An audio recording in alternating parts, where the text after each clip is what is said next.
प्रभु तेरी वाणी जीवन की रोटी, नैनों की ज्योति अंधेरा मिटाती।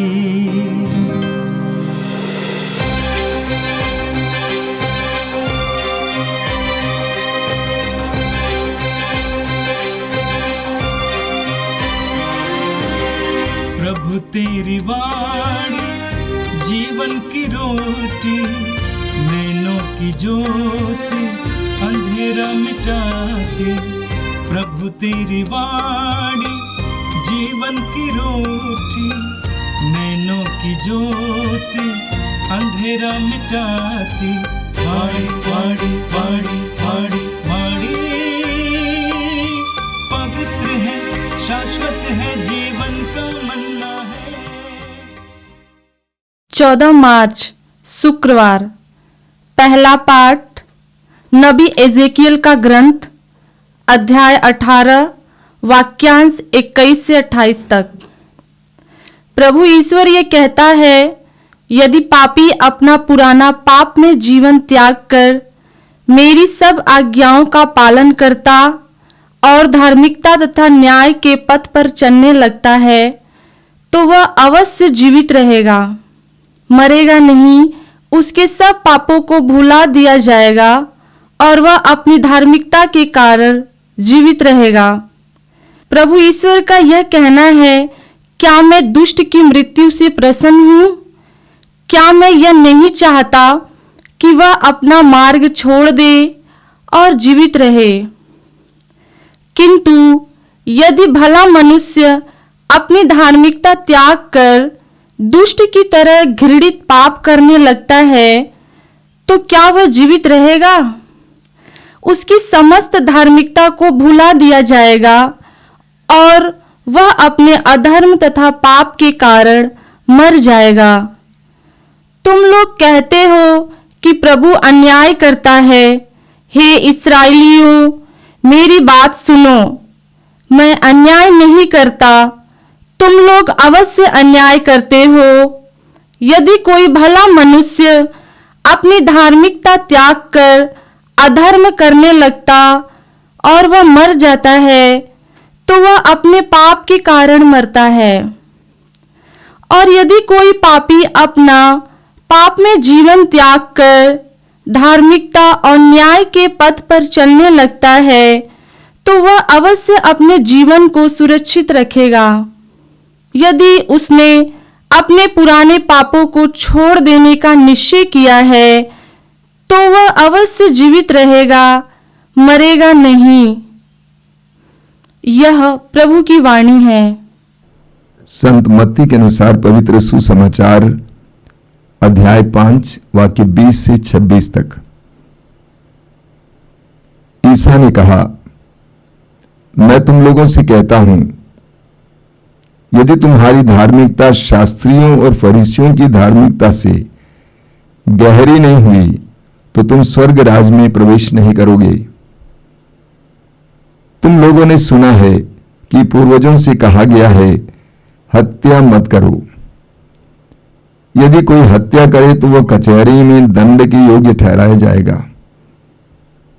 परंतु मैं तुमसे ये कहता हूं, जो अपने भाई पर क्रोध करता है वह कचहरी में दंड के योग्य ठहराया जाएगा। यदि वो अपने भाई से कहे, रे मूर्ख, तो वह महासभा में दंड के योग्य ठहराया जाएगा। और यदि वो कहे, रे नास्तिक, तो वह नरक की आग में योग्य ठहराया जाएगा। जब तुम वेदी पर अपनी भेंट चाह रहे हो और तुम्हें वहां याद आए कि मेरे भाई को मुझसे कोई शिकायत है, तो अपनी भेंट वहीं वेदी के सामने छोड़कर पहले अपने भाई से मेल करने जाओ और तब आकर अपनी भेंट चाहो। कचहरी जाते समय रास्ते में ही अपने मुद्दे से समझौता कर लो। कहीं ऐसा ना हो कि वह तुम्हें न्यायकर्ता के हवाले कर दे, न्यायकर्ता तुम्हें प्यादे के हवाले कर दे और प्यादा तुम्हें बंदीगृह में डाल दे। मैं तुमसे कहता हूं, जब तक कौड़ी कौड़ी न चुका दोगे तब तक वहां से नहीं निकल पाओगे। यह प्रभु का दिव्य सुसमाचार है। ख्रिस्त प्रभु की जय। मेरे प्रिय भाई और बहनों, आज का पहला पाठ नबी एजेकियल के ग्रंथ के अध्याय 8 से लिया गया था। आज के पाठ में हमने पाप और पश्चाताप के परिणाम के बारे में सुना। रोमियो के पत्र के अध्याय 6 उसके वाक्य 23 में संत पौलुस कहते हैं कि पाप का वेतन मृत्यु है, यानी जो पाप करता है वो मृत्यु कमाता है। यानी पाप हमें विनाश की ओर ले जाता है, पाप हमें मारता है। ठीक इसके विपरीत पश्चाताप हमें जिलाता है, जीवन देता है और हमें संवारता है। आज के पाठ में आपने सुना, वचन में आपने सुना, प्रभु कहते हैं यदि पापी अपना पुराना पापमय जीवन त्याग कर मेरी सब आज्ञाओं का पालन करता और धार्मिकता तथा न्याय के पथ पर चलने लगता है तो वह अवश्य जीवित रहेगा, मरेगा नहीं। उसके सब पापों को भुला दिया जाएगा और वह अपनी धार्मिकता के कारण जीवित रहेगा। यह एक आंदोलनकारी शिक्षा है जो हमें पवित्र बाइबल में ही मिलती है। प्रभु कहते हैं कि अगर पापी अपने पापमय जीवन को त्याग देता है, बुरे कर्मों को त्याग देता है, सन्मार्ग पर चलने लगता है तो वो नहीं मरेगा बल्कि वो जीवित रहेगा। उसके सभी पाप भुला दिए जाएंगे, डिलीट हो जाएंगे। संसार इस बात को स्वीकार करने को तैयार नहीं है, समझ नहीं पाता है। लोग कहते हैं जिसने अपराध किया उसको दंड मिलना जरूरी है, जिसने अपराध किया उसको दंड मिलना जरूरी है। लेकिन पवित्र ग्रंथ बाइबल और प्रभु ईश्वर कहता है कि अगर पापी पश्चाताप करता है, अपराध करने वाला सच्चा पश्चाताप करता है और अपने अपराधपूर्ण जीवन को त्याग देता है तो उसके सारे अपराध और सारा अधर्म भुला दिया जाएगा। ईश्वर की उस महान करुणा और दया का एक महान संदेश है ये, जो संसार समझ नहीं पाता है। आगे प्रभु कहते हैं, प्रभु ईश्वर का यह कहना है, क्या मैं दुष्ट की मृत्यु से प्रसन्न हूं? क्या मैं ये नहीं चाहता कि वो अपना मार्ग छोड़ दे और जीवित रहे? प्रभु कहते हैं जिस ईश्वर ने मनुष्य को जीवन दिया, उसको संभाला, क्या वो ईश्वर उस मनुष्य की मृत्यु चाहेगा, उसका विनाश चाहेगा? यूहन्ना के सुसमाचार के अध्याय 8 में हम पढ़ते हैं, प्रभु यीशु के सामने एक नारी को लाया गया जो व्यभिचार में पकड़ी गई थी, यानी उसने वो व्यभिचार की थी उसने। और प्रभु से पूछा गया कि हम इसको छोड़ दें या इसको मार डालें, क्योंकि हमारा नियम कहता है कि इसको पत्थरों से मार डाला जाना चाहिए। प्रभु यीशु ने उनके उस सवाल में कोई रुचि नहीं दिखाई। यीशु से बार बार पूछा जा रहा था। अंत में प्रभु ने कहा, तुम में से जो निष्पाप हैं वो पहला पत्थर मारे, और सबके सब गायब हो गए। प्रभु यीशु ने मृत्यु के मुंह से उस नारी को बचा लिया। ईश्वर कभी भी पापी का विनाश नहीं चाहता है, बल्कि ईश्वर चाहता है कि पापी अपना पापमय मार्ग छोड़ दें और ईश्वर के मार्ग पर चलना सीखें। इसी प्रकार आगे प्रभु कहते हैं, किंतु यदि भला मनुष्य अपनी धार्मिकता त्याग कर दुष्ट की तरह घृणित पाप करने लगता है तो क्या वो जीवित रहेगा? उसकी समस्त धार्मिकता को भुला दिया जाएगा और वो अपने अधर्म तथा पाप के कारण मर जाएगा। मैं इस बात को समझ नहीं पाता था। जिसने अपना सारा जीवन भलाई में बिताया, वचन कहता है कि यदि वो भलाई छोड़कर बुराई करना शुरू करें, पाप में जीवन जिए, तो प्रभु कहते हैं कि उसकी सारी भलाई भुला दी जाएगी, उसके सारे सत्कर्म भुला दिए जाएंगे। प्रभु इसके द्वारा क्या बताना चाहते हैं? प्रभु बताना चाहते हैं कि पाप का स्वभाव विनाशकारी है। पाप का स्वभाव विनाशकारी है। ईश्वर हमें दंड नहीं देता है, बल्कि पाप ही हमें दंडित करता है। वचन में आगे आप सुनेंगे, यदि कोई भला मनुष्य अपनी धार्मिकता त्याग कर अधर्म करने लगता है तो वो मर जाता है, तो वो अपने पाप के कारण मर जाता है। पाप का स्वभाव ही विनाशकारी है, जिस तरह बम का स्वभाव विनाशकारी होता है। जो भी पाप करें, बड़े लोग करें, छोटे लोग करें, पढ़े लिखे करें, अनपढ़ करें, धनी करें, बड़े पद पर रहने वाला करें, कोई भी पाप करें, वो पाप उसको विनाश की ओर ले जाता है। और जो भी पाप को त्याग देता है, उसके जीवन में जीवन आ जाता है। इस 40 काल में प्रभु इस तरह के संदेशों के द्वारा हमें पाप और पुण्य का विभेद समझाते हैं। साथ ही साथ हमसे कहते हैं कि हम पाप में मार्ग को छोड़कर अगर भलाई के मार्ग पर जीवन जीने लगेंगे तो हमारी सारी बुराई हम भुला दी जाएंगी, डिलीट की जाएंगी। कलीसिया में ऐसे बहुत सारे संत हैं जिन्होंने अपना जीवन पाप में बिताया था, लेकिन उन्होंने पश्चाताप करके पाप में जीवन को त्याग दिया। आज हम उनको संत कहते हैं और कहते हैं हमारे लिए प्रार्थना कर। और आज का सुसमाचार संत मत्ती के सुसमाचार के अध्याय 5 से लिया गया था। आज के सुसमाचार में प्रभु ने हमें क्षमा के महत्व के बारे में, मेल मिलाप के महत्व के बारे में समझाया। ये 40 काल हमारे लिए क्षमा करने, मेल मिलाप करने का समय है। वाक्य 20 में प्रभु कहते हैं, मैं तुम लोगों से कहता हूं, यदि तुम्हारी धार्मिकता शास्त्रियों और फरीसियों की धार्मिकता से गहरी नहीं हुई तो तुम स्वर्गराज में प्रवेश नहीं करोगे। फरीसी और शास्त्री यहूदी धर्म के ज्ञाता थे, धर्म शास्त्र के ज्ञाता थे, नियमों के ज्ञाता थे। वे नियमों का पालन करते थे, लेकिन नियमों के अंदर के मर्म का पालन नहीं करते थे। आगे प्रभु यीशु हमें कुछ नई शिक्षाएं देते हैं। प्रभु कहते हैं, तुम लोगों ने सुना है कि पूर्वजों से कहा गया है, हत्या मत करो। यदि कोई हत्या करे तो वो कचहरी में दंड के योग्य ठहराया जाएगा।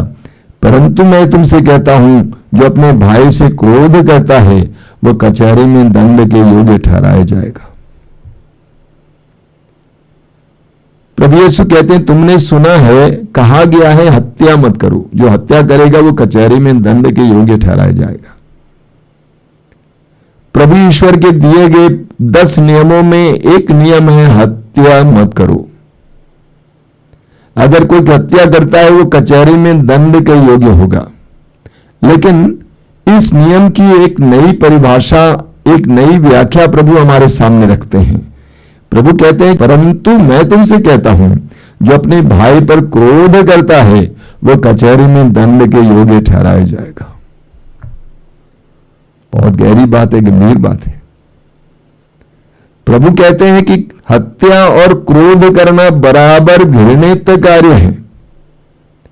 हत्या करने से कचहरी में दंड के योग्य ठहराए जाओगे और क्रोध करने से भी कचहरी में दंड के योग्य ठहराए जाओगे। प्रभु कहते हैं कि क्रोध हत्या के बराबर है। योहन के पहले पत्र के अध्याय 3 वाक्य 15 में संत योहन कहते हैं, जो अपने भाई या बहन से बैर करता है वो हत्यारा है। जो अपने भाई या बहन से बैर करता है वो हत्यारा है। प्रभु यीशु हत्या की एक नई व्याख्या हमारे सामने रखते हैं। क्रोध करना, दुश्मनी बनाए रखना, मनमुटाव बनाए रखना, प्रतिशोध लेना, यह हत्या के बराबर है। प्रभु यीशु कहते हैं, ये गंभीर बात प्रभु हमारे सामने रख रहे हैं।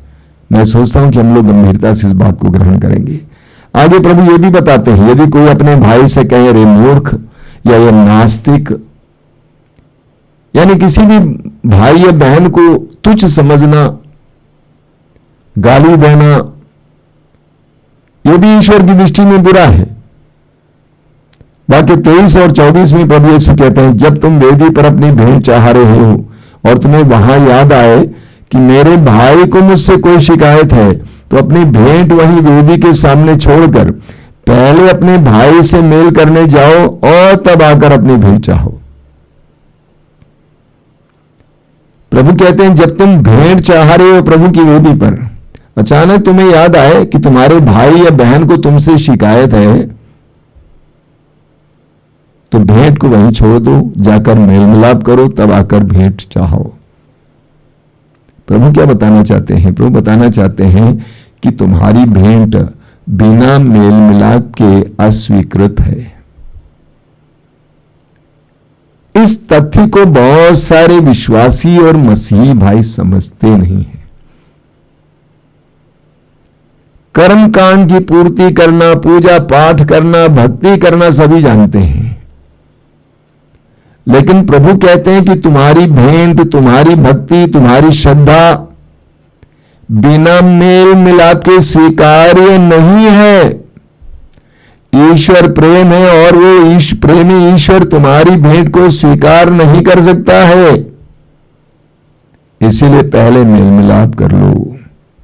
कितनी बार हम प्रभु के दरबार में जाते हैं, कितनी बार हम मिस्सा बलिदान में जाते हैं, कितनी बार हम मिस्सा चाहते हैं, लेकिन हमारे हृदय में घृणा है, नफरत है, सब व्यर्थ में जाता है। प्रभु कहते हैं पहले मेल मिलाप कर लो, तब तुम भेंट चाहो, तब तुम्हारी भेंट स्वीकृत होगी। बहुत गहरी शिक्षा है, हम सबको गहराई से ग्रहण करना चाहिए। मेरे दिल में बहुत दुख होता है, मैं देखता हूं कि कई लोग कई दिनों से बात तक नहीं करते हैं, घृणा करते हैं, नफरत करते हैं, तब भी भेंट चाहते हैं, प्रार्थना करते हैं। पता नहीं कहां प्रभु सुनेंगे इस बात को। नहीं सुन सकते हैं जब तक हम लोग दूसरों को क्षमा नहीं करेंगे। वाक्य 25 और 26 में प्रभु कहते हैं, कचहरी जाते समय रास्ते में ही अपने मुद्दे से समझौता कर लो, कहीं ऐसा ना हो कि वह तुम्हें न्यायकर्ता के हवाले कर दे, न्यायकर्ता तुम्हें प्यादे के हवाले कर दे और प्यादा तुम्हें बंदीगृह में डाल दे। अगर तुमने तय किया कि तुम कचहरी जाओगे झगड़े के कारण, तो प्रभु कहते हैं कि रास्ते में ही समझौता कर लो। एक विश्वासी को, एक मसीही को कचहरी जाने की आवश्यकता नहीं है, जहां तक हो सके समझौता करने का प्रयास करना है। मैं ईश्वर को धन्यवाद देता हूं कि बहुत सारे ऐसे न्यायाधीश आजकल हैं, जजेस आजकल हैं, जो लोगों को प्रेरित करते हैं कि आप कचहरी के बाहर समझौता कर लीजिए। क्यों पैसा बर्बाद करते हैं, क्यों समय बर्बाद करते हैं? प्रभु कहते हैं कि कहीं ऐसा ना हो कि तुम्हें लेने का देना पड़ जाए, तुम्हें लेने का देना पड़ जाए, तुम्हें हानि का अनुभव करना पड़े, तुम्हें दंड का अनुभव करना पड़े। इसलिए प्रभु कहते हैं कचहरी मत जाओ, समझौता कर लो, झुको, सुनो, सुनाओ, एक साथ बैठो, कचहरी मत जाओ। आइए हम प्रार्थना करें कि इन दिनों हम इन सारी बातों पर मनन करें। प्रभु ने आज हमें पाप के बारे में और पश्चाताप के बारे में बताया है, कैसे पश्चाताप के द्वारा हमारे जीवन में ताजगी आ सकती है, नया जीवन आ सकता है। प्रभु ने हमें यह भी बताया कि हमें दूसरों को क्षमा करना है, बैर रखना अपराध है। हम प्रभु से प्रार्थना करेंगे, प्रभु इस 40 काल में हमें तेरे वचनों के अनुसार जीवन जीने के लिए कृपा दीजिए। हे प्रभु, ये सुन वचनों को सुनने वाले मेरे भाई बहनों को आशीर्वाद दीजिए, उनके लिए आज का दिन आशीष का दिन बने। हमारी प्रार्थना को ग्रहण कर, आमीन।